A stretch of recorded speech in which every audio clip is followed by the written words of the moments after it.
Good morning, respected Principal, Reverend Father Nelson Davis CMI, respected teachers, and my dear friends. Today we gather here for a new beginning.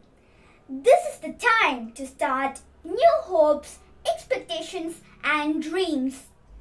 So, first of all, I wish to thank God for all the happiness that He has spread on us.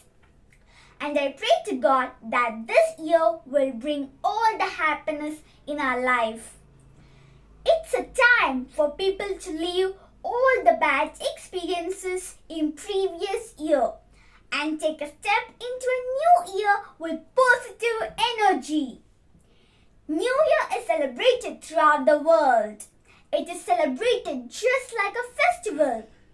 It brings happiness on the face of millions of people across the globe. The celebrations begin with Christmas and continue till New Year. On the first day of the New Year, people entertain themselves a lot before midnight. On the New Year day, everyone wears new clothes and wishes each other with a happy New Year. And here I wish you all